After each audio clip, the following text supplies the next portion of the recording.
Pagi hari ini kita akan merenungkan satu topik yang kita kenal dengan sangat baik, yaitu tentang kehidupan doa. Tapi bagi sebagian besar orang Kristen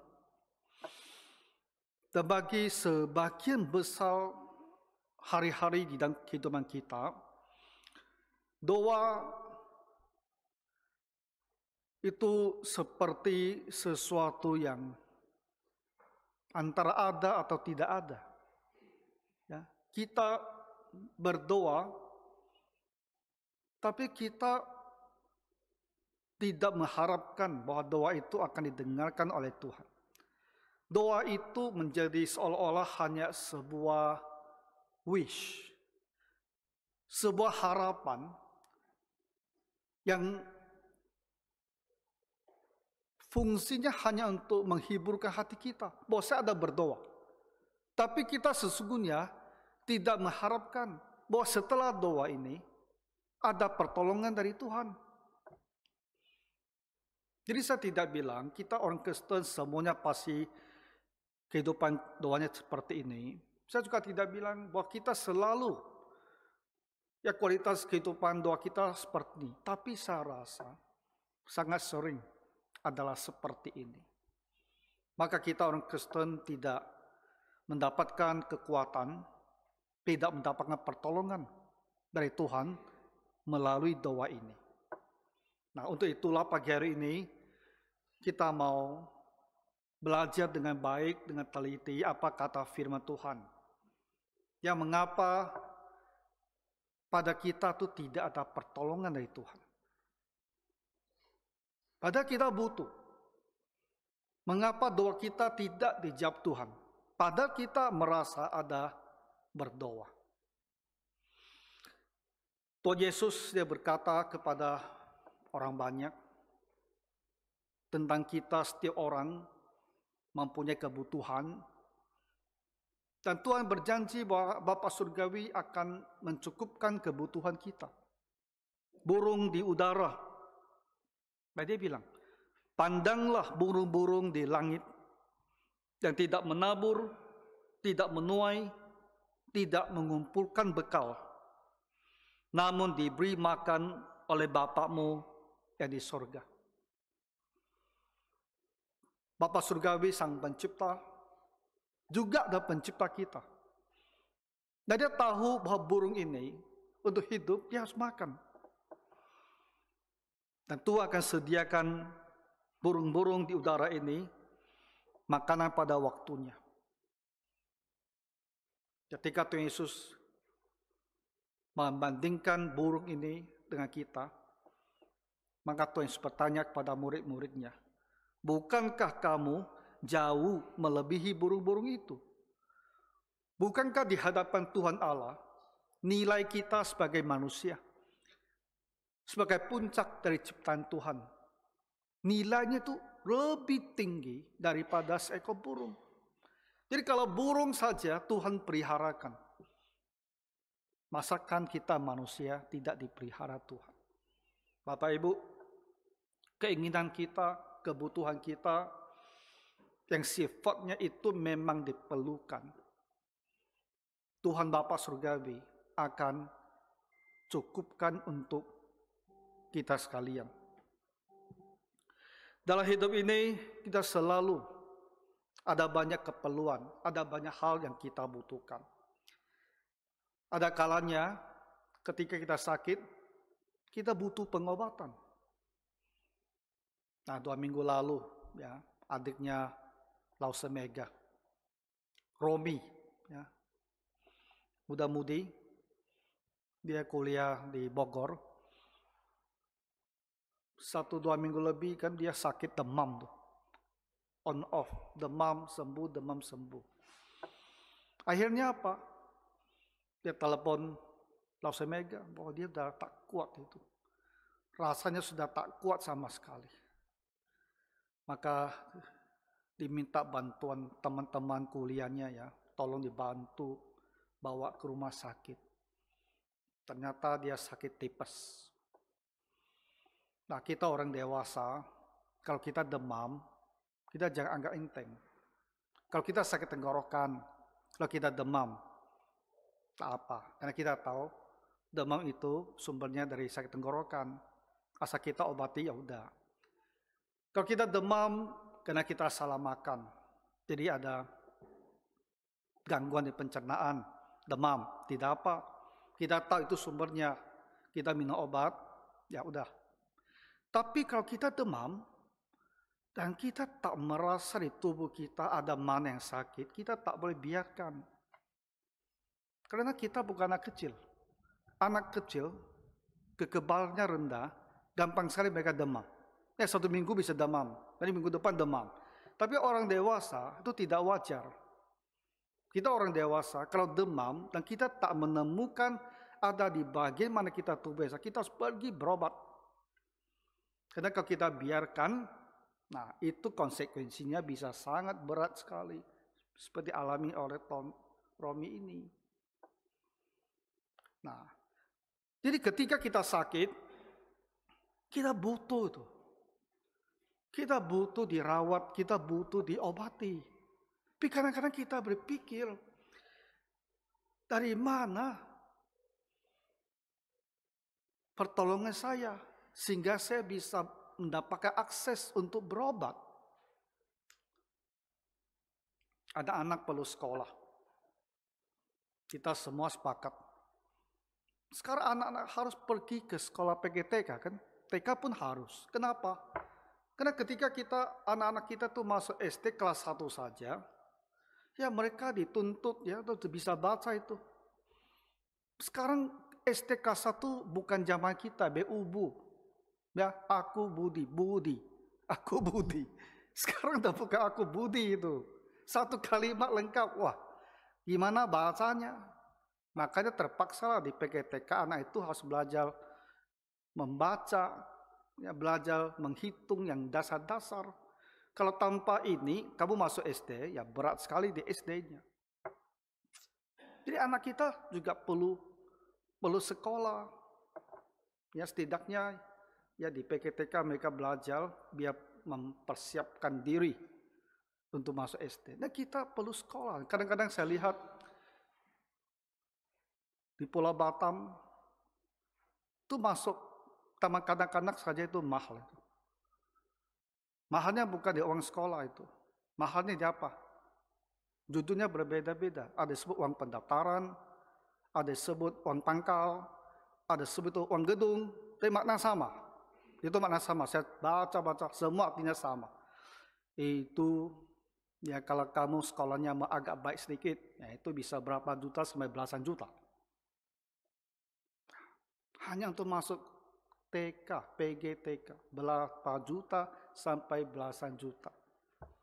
Belum lagi uang sekolah bulanannya, belum lagi beli peralatannya, belum lagi beli baju seragamnya. Ya anak-anak juga perlu sekolah, karena kita pikir, gimana anak-anak ini mau sekolah, ya masuk TK pendaftaran belasan juta, atau berapa juta. Nanti masuk SD, pendaftaran lagi 7-8 juta. Masuk SMP lagi belasan juta. Masuk SMA lagi bisa 8 juta. Waduh, berat sekali rasanya. Tapi sekolah itu harusnya masuk dalam kategori mutlak harus. Bagaimana kalau itu tidak sekolah? Ya, masa depannya mau jadi bagaimana? Dalam hidup kita ini ada banyak hal yang kita inginkan. Dan hal-hal yang kita inginkan ini umumnya juga ada hal yang memang kita butuhkan. Ya, sifatnya itu dasar. Kita perlu. Dasar kita sekarang itu tidak hanya masalah yang orang bilang dulu papan dan sandang papan. Ya. Lebih daripada itu. Lebih daripada sekedar urusan bisa makan, bisa tempat tinggal, punya baju. Sekarang kebutuhan kita lebih daripada itu. Itu sifatnya hampir bisa dikatakan itu adalah wajib. Tapi kita ada rakyat kecil ya. Kebanyakan orang itu kan kategorinya rakyat kecil, rakyat biasa. Kita ini bukan bangsawan. bukan orang yang kaya, bukan orang yang berkelimpahan. Jadi setiap kebutuhan itu adalah pergumulan, dibutuhkan. Tapi di mana sumbernya? Dari mana datangnya pemenuhan kebutuhan kita ini? Akibatnya apa? Kita akan berusaha mencari. Kita berusaha untuk bisa memenuhi kebutuhan kita, keinginan kita itu. Tidak ada yang salah ketika kita berusaha untuk memenuhi kebutuhan kita ini. Tak ada yang salah, tetapi ada cara yang salah. Nah, ayat yang kedua dikatakan, kamu mengingini sesuatu. Ini tidak dijelaskan, yang diingini ini ada sesuatu yang memang sangat mendasar atau sesuatu yang sudah lebih daripada hal-hal yang sifatnya mendasar. Tapi kamu mengingini sesuatu, ada hal yang kamu inginkan, tetapi kamu tidak memperolehnya, lalu kamu membunuh. Ada hal yang diinginkan, kita tidak berbicara dulu. Hal diinginkan ini ada baik atau tidak baik. Mendasar dibutuhkan atau sifatnya luxurious, sifatnya ada kemewahan. Tapi ada hal kita inginkan. Dan cara kita untuk mendapatkan, memenuhi keinginan itu, kita tidak mempedulikan caranya benar atau tidak benar. Karena di hati kita hanya punya satu hal. Saya ingin, maka saya harus mendapatkannya. Dan ketika dengan cara yang baik, dengan cara yang benar, tidak bisa kita peroleh, maka kita juga bersedia bergeser keluar dan melakukan cara yang tidak benar. Asalkan saya bisa mendapatkannya. Dari titik paling jauh dari cara kita yang jahat itu adalah membunuh. Kita akan mengambilnya dengan paksa. Kita akan mengambilnya dari orang lain. Kita akan mengorbankan orang lain supaya kita sendiri bisa mendapatkannya. Bapak Ibu, apakah hidup kamu pernah seperti ini? Untuk mendapatkan sesuatu yang kamu inginkan, orang lain yang kamu rugikan, kamu korbankan. Kalau sampai perlu juga membunuh, ya, artinya tuntas merugikan orang itu, kamu pun bersedia melakukannya. Kita ini manusia, ya, manusia. Untuk kemauan kita, ada kalanya bagi kita itu tidak ada batas. Tak ada batas kewajaran lagi. Kita lompat pagar asal kita bisa mendapatkannya. Kitab suci ada contoh orang seperti ini. Pernah kita dengar Raja Ahab namanya? Raja Israel.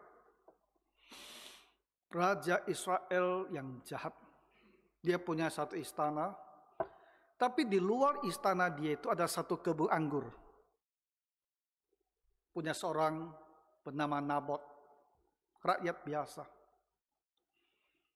Ahab, dia ingin sekali kebun anggur itu, padahal dia ada raja. Masakan raja tidak punya kebun anggur? Dia punya banyak kebun anggur. Banyak kebun anggur di seluruh Israel. Tapi dia mau kebun anggur di sebelah istananya itu. Itu masalah dia. Jadi dia pakai dulu cara yang baik-baik. Biasa begitu, wajar. Dia mau beli. Dia bilang sama Nabot, aku beli kebun anggur kamu itu. Kasih tahu berapa harganya.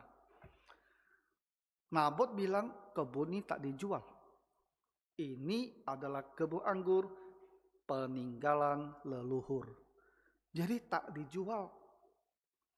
Ini dari nenek moyang. Mau saya teruskan ke anak cucu. Ini tak dijual.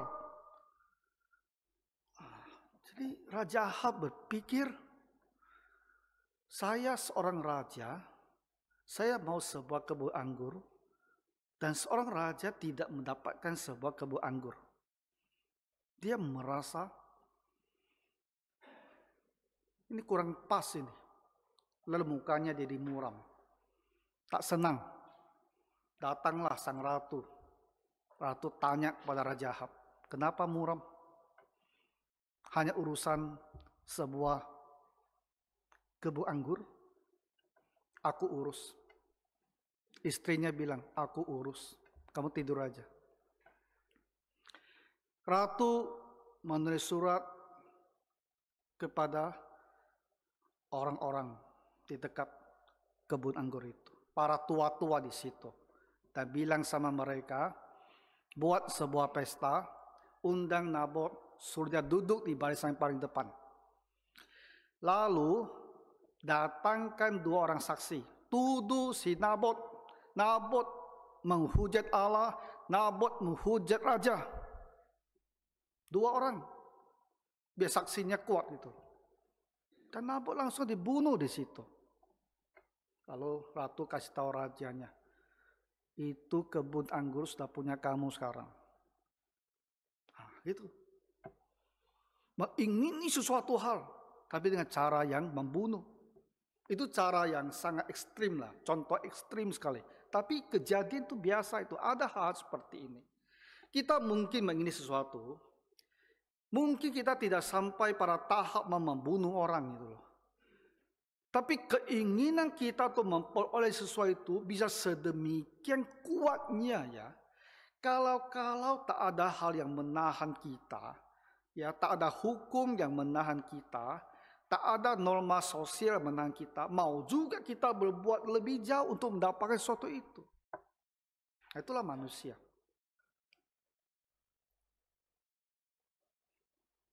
Jangankanlah kita bicara sampai membunuh orang. Kadang-kadang ya, ketika kita ingin mendapatkan pekerjaan dengan penghasilan, dengan gaji yang tinggi, maksudnya lebih baiklah daripada UMK kita ini.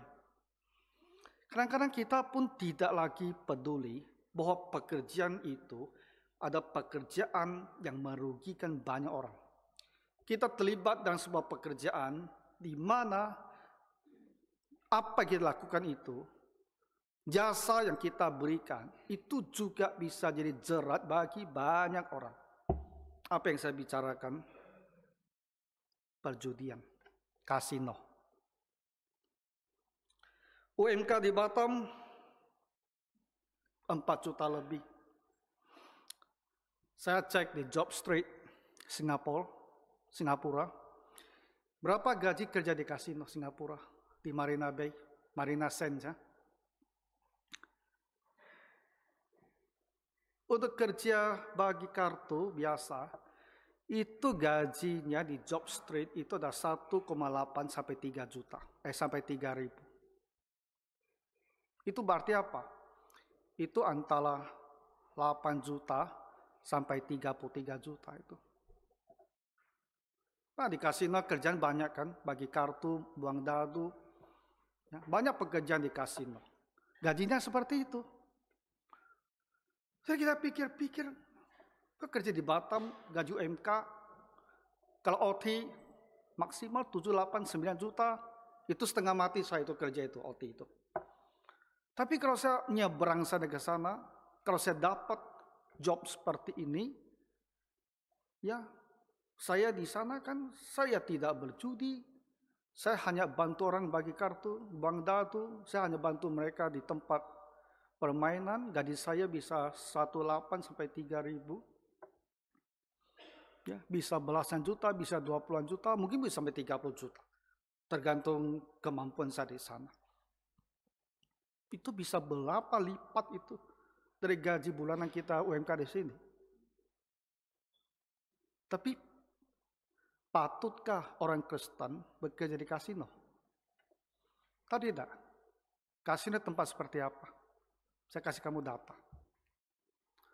Sebuah penelitiannya di Swedia, Universitas Lund, mereka meneliti selama 11 tahun, satu periode 11 tahun, mengikuti 2.000 orang penjudi.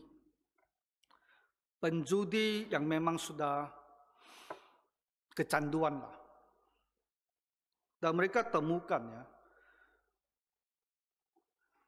tingkat bunuh dirinya. Yang usianya 20 sampai 49 tahun. Tingkat bunuh diri mereka ini adalah 19 kali lebih tinggi daripada orang biasa. Kalau penduduk biasanya mau bunuh diri satu, ini 19 kali lebih tinggi. Jadi kalau penduduk biasa satu yang mati, yang judi mati 19 orang.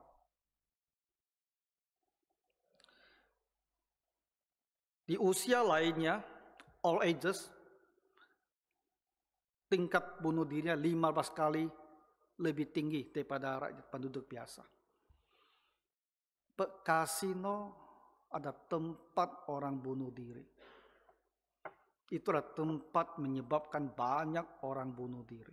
Kasino. Dan kita kerja di situ untuk gaji kita itu. Karena kita punya keinginan, aku ingin penghasilan lebih tinggi, dan aku ke tempat itu, memberikan jasa saya, supaya orang berjudi, lalu orang banyak akan mati bunuh diri di situ. Memang kita tidak membunuh karena keinginan kita, tapi kita tidak permasalahkan apa yang saya kerjakan itu bisa menjadi jasa bagi orang lain, akhirnya bunuh diri. Karena kita punya keinginan. Saya punya keinginan bergaji jauh lebih tinggi dari UMK. Dan kita pergi kerja di tempat seperti itu. Nah, kita semua mempunyai kebutuhan, kita juga punya keinginan.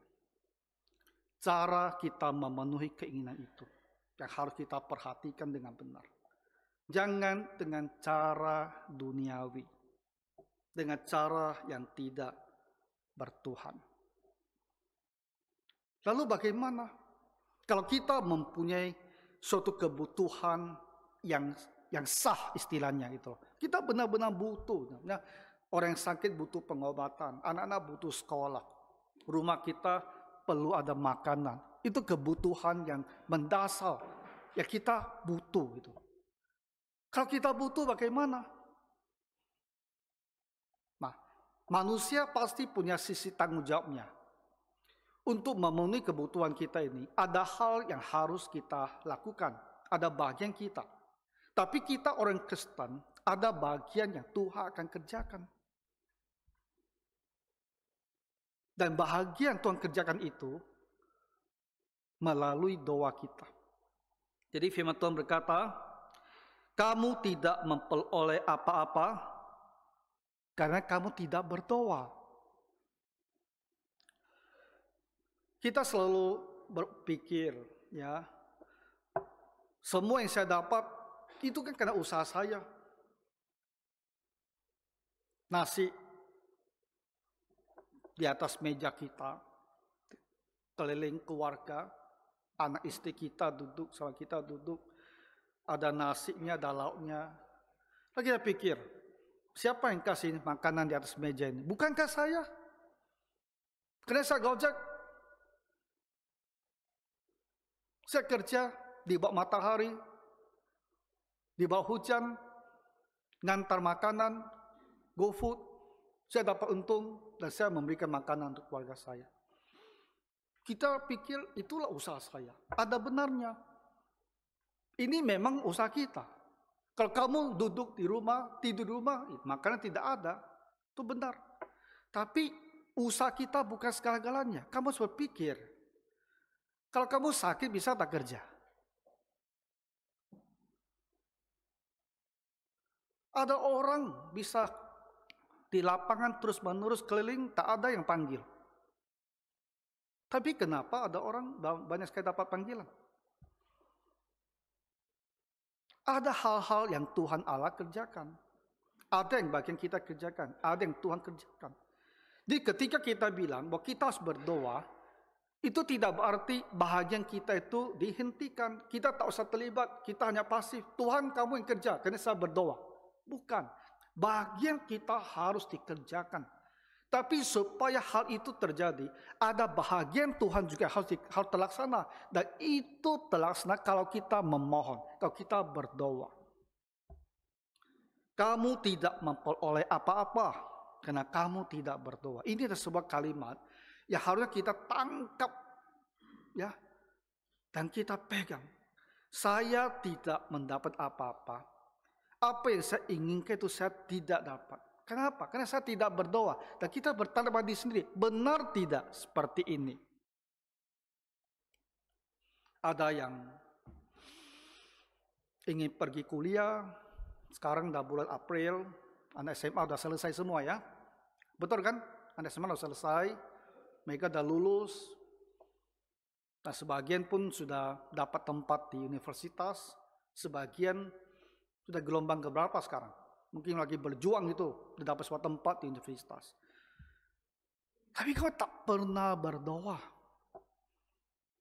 Sudah kamu naik kelas 3, udah tahu di tahun terakhir, nanti mau kuliah, kamu tak pernah berdoa, Tuhan bukakan saya jalan. Berikan saya sebuah tempat untuk saya kuliah. Tak pernah berdoa. Sudah lulus SMA pun tak pernah juga berdoa. Karena kita pikir tak ada urusan sama Tuhan. Kuliah itu urusan saya. Saya yang cari, saya usahakan. Kalau dapat, dapat. Kalau tidak dapat, tidak dapat. Kita tak berdoa. Nah, jadi ketika kita menemukan, kenapa saya tidak dapat apa-apa? Kamu bertanya pada diri sendiri, adakah saya berdoa?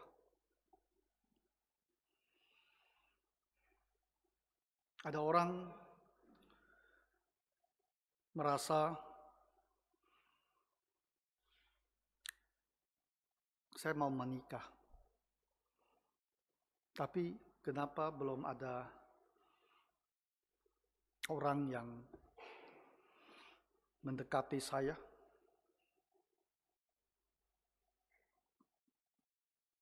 Kita tanya juga, adakah kita berdoa? Jangan-jangan berdoa kita adalah 5 tahun lalu. Habis itu tak pernah berdoa lagi.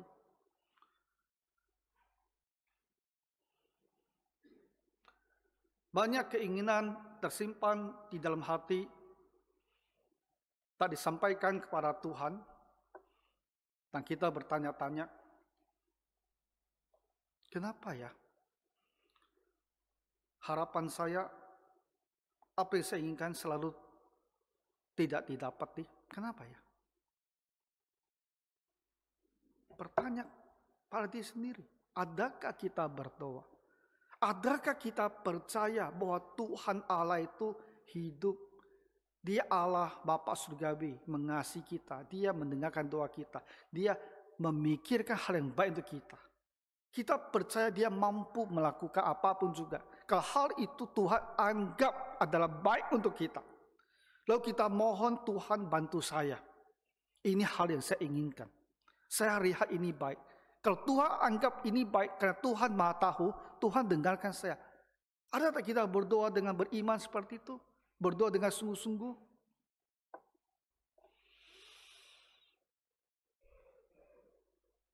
Kadang-kadang saya berpikir tentang George Mueller. Bapak Ibu pernah dengar nama ini? George Mueller. Orang ini membuka panti asuhannya. Dan dia merawat 5.000 anak yatim piatu. Kalau kita sekarang, zaman kita sekarang kalau buka yatim piatu, sebelum kita buka kita harus kasih tahu banyak-banyak orang. Saya buka yatim piatu ya, tolong kasih tahu teman-teman. Lalu kita tiap bulan rajin kita tulis buletin, kita kirim kepada semua orang kita kenal. Saya sering tuh terima itu. Nah, yayasan dari manapun kok tidak tahu, kirim aja. Pokoknya lihat gereja, mereka masukkan ke list dan dikirim itu. Dengan harapan makin banyak orang tahu, prosentase kemungkinan yang memilih sumbangan lebih besar. Itu teorinya. Itu kita kasih tahu semua orang, kita rajin tulis buletin, kirim. Ya, kita rajin ajak orang datang berkunjung supaya banyak orang tahu, supaya banyak orang sumbang. Itu cara kita kerja itu sekarang yatim piatu itu. George Muller tak lakukan hal seperti ini. 5.000 anak. Kamu bayangkan. Saya tak berani bayangkan. Iman saya tak seperti dia. 5.000 anak. Satu hari mau makan berapa banyak nasi? Ya. Satu hari saya ke satu STT waktu itu di Jakarta. Mahasiswanya 1.000 orang. Saya lihat 1.000 orang. Kebanyakan anak-anak SMA yang lalu lulus. Karena mereka punya kewajiban. Satu mau tamat harus bawa 2 orang masuk. Jadi murid yang banyak sekali. 1.000 orang mahasiswa STT-nya. Saya lihat cara mereka makan. Mana ada makan rapi-rapi dengan piring. Apa yang ada itulah mereka makan. Itu mau memfit ya, kasih makan 1.000 orang saja. Kita rasa itu gimana caranya. Tapi George Muller kasih makan 5.000 anak. 5.000 anak setiap hari mau makan berapa kali? 2-3 kali. Tapi dia selalu ada makanannya. Dia berdoa. Dia percaya Tuhan akan sediakan. Dia percaya bahwa apa yang dia kerjakan itu adalah hal yang baik. Anak-anaknya telantar ini. Di luar mereka akan berantakan. Mereka bisa mati kelaparan, mati sakit. Kalaupun tak mati, besar pun mungkin rusak. Jadi dia kumpulkan semuanya itu. Dan Tuhan menolong dia. Kasih mereka makan. Besarkan anak-anak ini. 5.000 orang.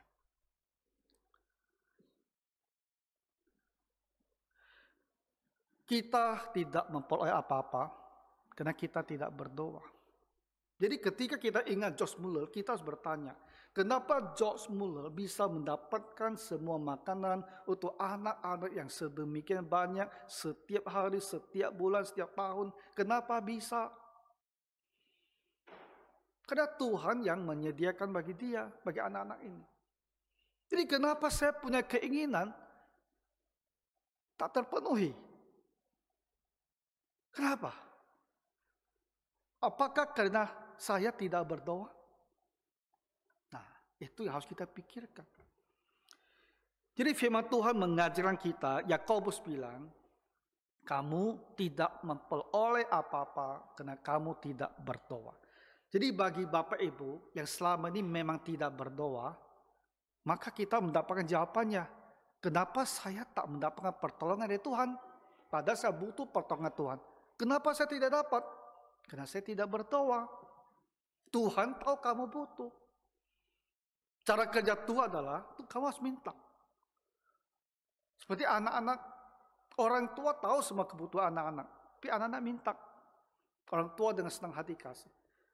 Kita tak meminta, maka kita tidak mendapat apa-apa.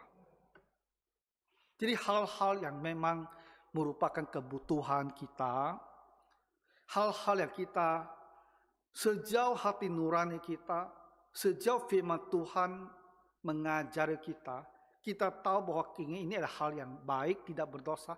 Mohonlah kepada Tuhan, mintalah kepada Tuhan. Ya, biar Tuhan yang menolong dan memberikan kepada kita. Sesungguhnya ini adalah satu kekuatan bagi orang Kristen. Orang yang tak mengenal Tuhan kan tidak punya kekuatan ini, tidak punya kelebihan ini. Yang tidak mengenal Tuhan, dia hanya bisa berusaha sendiri. Tetapi kita mempunyai Tuhan, Tuhan Sang Pencipta, Tuhan yang hidup. Dan Tuhan yang berjanji, yang mengatakan burung-burung di udara pun diberi makan. Masakan manusia tidak diberikan kebutuhannya. Maka kita harusnya melihat bahwa kesempatan untuk bisa berdoa itu adalah kekuatan kita. Atau itu adalah rahasia kita. Rahasia kita untuk mendapatkan pertolongan. pertolongan dari ilahi. Pertolongan untuk hal-hal yang kita manusia tak mampu mendapatkannya. Tapi Tuhanlah yang akan memberikan. Jadi maukah Bapak Ibu mulai sekarang berdoa?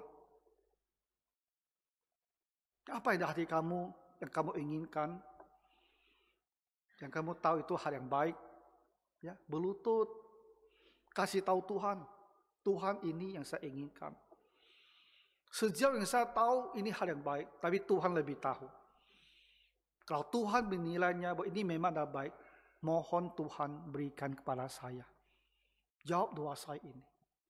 Dan Tuhan akan memperhatikan kita, dan Dia akan menjawab doa kita. Kamu tidak memperoleh apa-apa karena kamu tidak berdoa. Ya, jadi Tuhan sudah berkata seperti ini. Jangan lagi kita ini tak mendapat apa-apa. Ternyata benar-benar karena kita tidak berdoa. Dan satu hal lagi yang terakhir.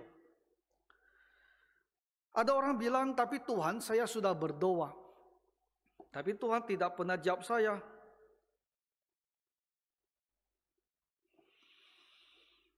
Siapa ya yang kemarin bilang ini sama saya? Saya lupa. Ada minggu lalu. Apa konteksnya ya? Ada yang bilang, Tuhan tak mendengarkan doa saya. Tuhan tak mendengarkan doa. Yakobus, dia menolong kita untuk mencoba menyelidiki apa sebabnya sudah saya berdoa dengan sungguh-sungguh, tapi Tuhan tetap tak menjawab saya. Atau kamu berdoa juga, tetapi kamu tidak menerima apa-apa. Apakah ini seperti yang kita alami? Kamu berdoa juga, tapi kamu tidak menerima apa-apa. Yang kamu harapkan tak pernah terlaksana. Yang kamu ingin tak pernah terjadi.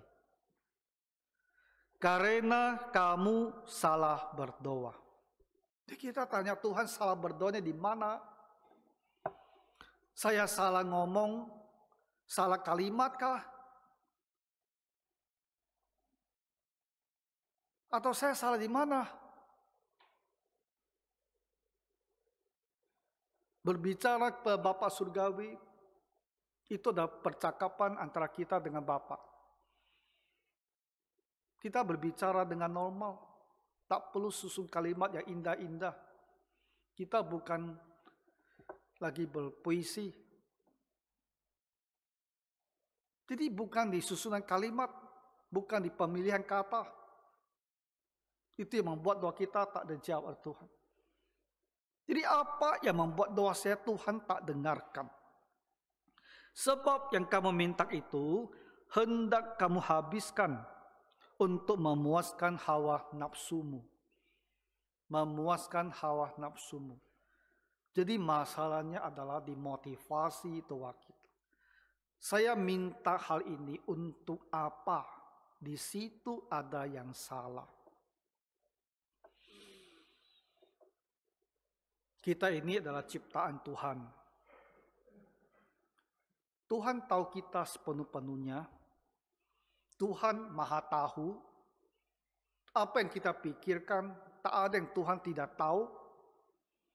Ketika kita minta sesuatu kepada Tuhan, Tuhan tahu apa tujuan kita meminta hal tersebut.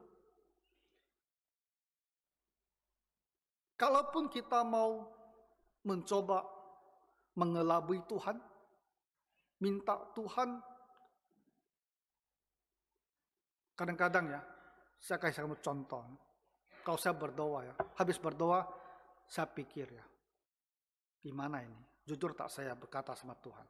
Saya bilang, Tuhan, berikan saya kekuatan baru setiap hari, supaya saya bisa tekun melayani Tuhan. Kalimat standar, benar kan? Betul tak? Apa yang salah? Kan tak ada yang salah. Tapi kadang saya pikir ya, benarkah saya ini minta Tuhan berikan saya kekuatan, supaya saya sehat, semangat, karena saya benar-benar ingin sehat dan kuat untuk giat melayani Tuhan. Atau saya ingin sehat dan kuat supaya saya merasa senang, tidak sakit-sakitan. Kadang-kadang kita introspeksi diri kembali pikir, saya ngomong begini sama Tuhan, tapi benarkah itu yang saya maksudkan? Bapak Ibu, yang kita pikir, kita ucapkan kalimat yang manis begini. Lalu kalau saya tak jujur, saya sebenarnya bukan betul-betul mau melayani Tuhan dengan semangat sekali, minta kekuatan kesehatan. Kalau saya tak jujur, kita jangan pikir loh Tuhan tidak tahu. Tuhan bisa melihat ke dalam hati kita, tembus sampai ke hati kita, dan menilai kita persis. Kamu minta ini sebenarnya kamu mau apa? Dan kalau apa yang kita ingin di hati, dan apa yang kita ucapkan pada Tuhan tidak sama, baik kita lagi tidak jujur sama Tuhan. Dan kita berpikir, Tuhan bisa kita kelabui, dan Tuhan akan tak sadar, lalu dia akan mendengar kata-kata kita yang manis itu, lalu memberikan kepada kita apa yang kita minta. Kita ini harus punya kepekaan rohani. Ya. Kita orang Kristen bertumbuh, maka kita harus peka. Apa yang saya katakan, apa yang saya pikirkan, itu benar apa enggak gitu. Motivasi kita di dalam memohon, saya rasa itulah yang sering kali membuat Tuhan tak menjawab doa kita. Kalau saya pikir-pikir ya, motivasi kita itu seperti satu kaleng ulat gitu loh. Ya. Kalau tak dibuka, itu sebenarnya kalengnya cantik. Jadi dibuka ulat semua. Karena motivasi kita ini kalau tak diuji, seolah-olah apa yang kita minta kepada Tuhan itu semua kedengarannya bagus-bagus, baik-baik. Tapi ketika diuji kepada apa tujuan kamu, motivasi kamu minta hal ini, barulah kita sadar. Di situ sesungguhnya banyak ulat-ulatnya. Situ sesungguhnya banyak hal yang tak baik, banyak hal yang tak benar. Dan Tuhan tak bersedia ikut dengan kita dalam motivasi kita yang salah itu, dan Tuhan tak menjawab doa kita. Pernah dengar mamanya Yakobus dan Yohanes, kedua murid Tuhan Yesus, minta apa kepada Tuhan Yesus? Aku minta anak saya satu duduk di sebelah kanan kamu, satu duduk di sebelah kiri kamu. Dan Tuhan Yesus tidak berikan. Motivasi kamu yang egois ini, ya, dari 12 murid Tuhan Yesus, kamu mau dua anak kamu sendiri yang duduk di dua tempat paling tinggi. Apakah mereka punya merit, maksudnya punya jasa, punya kualitas? Udah duduk, tidak kamu perhitungkan. Kamu hanya mau anak saya harus duduk tempat paling baik, tak peduli yang lain. Tuhan Yesus tidak penuhi permintaan mereka itu. Itu sebuah gambaran. Kalau doa kita itu motivasinya salah, Tuhan tak menjawab kita. Jadi Yakobus bilang apa? Sebab yang kamu minta itu hendak kamu habiskan untuk memuaskan hawa nafsumu. Ya, hawa nafsu, konotasinya itu sangat negatif, sangat jelek. Hanya memenuhi apa yang kamu inginkan. Tuhan tidak akan kasih untuk itu. Ketika kita bisnis kita umpamanya mau membuka satu cabang lagi, kita harus bertanya ini, apa motivasi saya membuka satu cabang yang baru lagi? Kita manusia sekarang ya, sedikit berhasil langsung kita berpikir buka cabang, betul tidak? Hah? Kalau 2 kali, 3 kali, 4 kali, 5 kali, 10 kali buka cabang dan berhasil, kita langsung pikir aku harus bikin franchise. Ya, supaya satu Indonesia beli franchise dari saya. Itu cara kita sekarang berpikir loh. Manusia sekarang berpikir seperti itu. Jiwa kita ini ya besar sekali. Lebih besar dari Danau Toba. Ya, sedikit berhasil saja kita sudah pikirnya jauh sekali. Kita sudah menjadi sangat percaya diri. Nothing wrong. Tapi itulah kita. Pertanyaan saya adalah, ya kemarin saya makan yang tahu kan? Tahu kan yang tahu? Yang terkenal lagi di Pasir Putih. Nah, saya cerita, bosnya cerita. Baru 8 bulan. Dia bilang, aku udah buka cabang sekarang di kedai kopi nomor 98 di depan hotel utama. 8 bulan buka cabang. Nothing wrong. Tak ada yang salah ya. Saya bilang, saya tak ada yang salah. Cuma kalau kita orang Kristen, kita satu usaha nih. Lalu kita mau buka cabang. Lalu kita doa, Tuhan bantu saya, berkati saya, supaya cabang saya ini bisa berhasil. Kita lagi mohon Tuhan memberkati usaha kita kan. Kamu bertanya, apakah Tuhan akan menjawab doa saya ini? Apa motivasi saya? Apa motivasi saya? Mungkin motivasi kita keliru, tapi kamu kerja begitu keras, kamu berhasil juga. Saya akui itu. Karena di Kejadian, ya, setelah Menara Babel, ada satu ayat yang mengatakan, mulai sekarang ini, apapun juga yang manusia melakukan, mereka bisa lakukan. Apapun juga mau mereka lakukan, mereka bisa lakukan. Manusia itu kalau punya kemauan, dulu ya, ada satu buku motivasi. Buku yang membangun semangat, judulnya adalah Kemauan. Memang begitu. Kalau punya kemauan yang kuat ya, apapun bisa dilakukan. Kecuali Tuhan berbuat sesuatu menghalangi. Kalau Tuhan tidak ada intervensi, apapun juga orang bisa lakukan. Maksud saya intervensi begini, kalau mau buat satu hari ini, ya Tuhan bisa intervensi. Tiba-tiba kamu jadi sakit, tak jadi. Tiba-tiba krisis ekonomi, tak jadi. Tiba-tiba kecelakaan, tak jadi. Bisa ada intervensi. Tapi kalau tak ada intervensi semuanya ini, apa yang kamu lakukan, kamu mau itu akan terjadi. Itu manusia. Kau cek ayat itu di Kejadian, sekitar pasal 10 gitu. Jadi bisa saja kamu buka satu cabang, kamu hanya doa sama Tuhan basa-basi. Ya karena kamu pikir aku orang Kristen, aku harus berdoa. Basa-basi aja itu. Sebenarnya tak ada mengharapkan Tuhan berbuat apapun untuk tolong kamu. Tidak, kamu hanya berdoa saja. Lalu kamu sangat kerja keras, kamu bisa menilai marketnya, kamu bisa menilai lokasinya, kamu bisa memasang harganya, berhasil juga kamu bisa. Tetapi kalau kita orang Kristen, kita ingin ya semua kita lakukan untuk kemuliaan Tuhan. Di dalam bimbingan dan anugerah Tuhan. Dan kita mau Tuhan yang memberkati supaya usaha saya ini berjalan bisa berhasil. Maka Tuhan mau kita cek apa motivasi kamu buka cabang itu. Kalau kamu cinta uang, bukan karena apa-apa. Aku hanya menghitung uang, makin hitung makin enak gitu loh. Ya, betul tak? Kalau satu hari aku jual 200 mangkok mie. Kan banyak itu. Mau dihitung itu, banyak itu. Kan semua uang kecil gitu loh. Ya, setumpuk itu satu hari. Hitung. Makin hitung, makin sedap kan. Lalu kita pikir, kalau buka satu lagi. Aku bisa hitung 2 kali lipat. Wah, lebih senang lagi. Nah, kalau motif kamu adalah ingin bertambah-tambah kaya. Kadang kamu suka dengan uang yang banyak itu bukan motivasi tepat untuk buka cabang bagi orang Kristen. Jadi bisa saja kamu berdoa, tapi Tuhan tak menolong kamu. Mungkin kamu berhasil, itu usaha kamu sendiri. Bukan berkat dari Tuhan. Jadi kita pikir, aku mau buka lagi sahabat, untuk apa? Harus nilai dengan benar motivasi kita. Tak ada salahnya sesungguhnya kalau kita ingin menambah penghasilan. Ya. Kalau kita berpikir, ini adalah satu usaha yang lagi baik, ya orang lagi suka.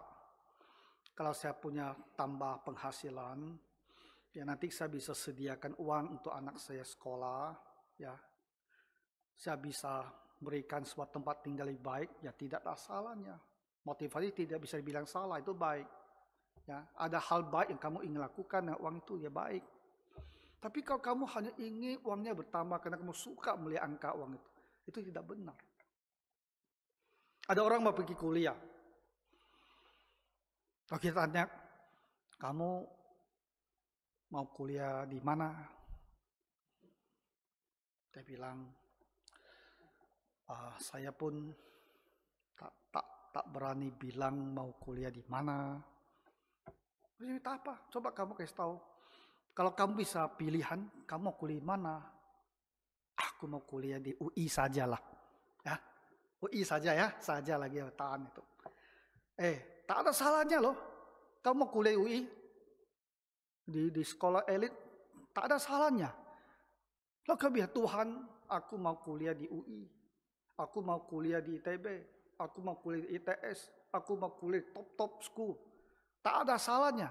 Tapi ketika kita bilang Tuhan bantu saya, kamu tanya apa motivasi saya mau masuk ke sekolah-sekolah top seperti itu? Apa motivasi saya? Kalau supaya saya bisa banggakan diri, supaya kalau habis ini, ketika ketemu teman SMA lagi, baru tahu lah ya, siapa yang punya kelas gitu loh. Atau supaya di kampung halaman orang tua saya bisa ngomong ke tetangga, anak saya di ITB sekarang ini. Nah, kalau itu tujuan kamu, kira-kira Tuhan akan menolong kita tidak? Apakah Tuhan akan mendengar doa kita? Tidak. Kalau motivasi kita itu adalah self-conceit, hanya ingin memuji, meninggikan diri sendiri. Ini bukan nilai-nilai yang Tuhan ingin kembangkan di dalam diri seorang Kristen. Kita harus rendah hati, bukan tinggi hati seperti itu. Kalau motivasi kita adalah terbalik daripada apa yang Tuhan inginkan, bagaimana kita berharap Tuhan akan menjawab doa kita? Mau menikah. Aku mau menikah dengan orang ini. Sudah pacaran, sudah jalan, sudah mau menikah lah. Kamu bertanya, kenapa saya menikah sama orang ini? Kita minta Tuhan berkati supaya pernikahan saya lancar. Tanya, kenapa saya mau menikah dengan ini? Karena dia manusia cantik sekali gitu loh. Karena dia kaya. Setelah kawin, saya pun jadi kaya. Jadi aku ikut kaya. Itu cara kaya paling cepat. Ya. Karena, ini dari keluarga terhormat ini. Kalau aku kawin sama dia, aku sekarang menantu dari keluarga terhormat. Kalau motivasi kamu seperti itu, kira-kira Tuhan akan menolong kita tidak? Jadi disinilah motivasi ini saya rasa yang akan menjadi penghambat banyak doa kita. Kita tak sadar, kita pikir aku udah berdoa, ya Tuhan tidak jawab. Ya barangkali belum waktunya kita bilang, ya Tuhan belum waktunya menjawab. Tapi ketika kita mau mengecek bahwa apa yang saya mintakan ini sesungguhnya untuk memuaskan hawa nafsu saya saja, barulah kita sadar Tuhan tak menjawab doa ini. Karena ini bukan hal yang Tuhan berkenan. Kita setiap orang banyak hal yang mau kita mohon kepada Tuhan. Biarlah Bapak Ibu ingat baik-baik. Bukan Tuhan tak menjawab doa. Tetapi motivasi kita dalam permohonan itu barangkali yang menjadi hambatan Tuhan menjawab doa kita. Kalau untuk memuaskan hawa nafsu kita, Tuhan tak akan menjawab. Jadi apa yang kita bicarakan di pagi hari ini, pertama, kita mulai dengan mengatakan bahwa kita semua itu punya banyak kebutuhan. Romi yang kita sebut di awal, dia perlu berobat ya. Dia serius sekali waktu itu sakit tipesnya itu. Sangat-sangat serius. Hampir bisa dibilang kritis. Dan dia butuh pengobatan. Dia hanya seorang mahasiswa. Dan Tuhan menolong. Ya lewat kakaknya, lewat keluarganya. dia bisa diobati. Ya, dia betul-betul bisa di rumah sakit yang baik dan diobati. Sekarang dia udah keluar, masih rawat jalan, tapi setidaknya dia bisa balik ke kampus lah, karena udah mulai mau ujian itu. Jadi dia harus berobat, dan dia dapatkan pengobatan itu. Itu sangat penting, itu pertolongan Tuhan. Jadi kita berbicara tentang bahwa kita mempunyai kebutuhan, dan kita ingatkan Bapak Ibu, jangan pakai cara dunia ini untuk memenuhi kebutuhan kita.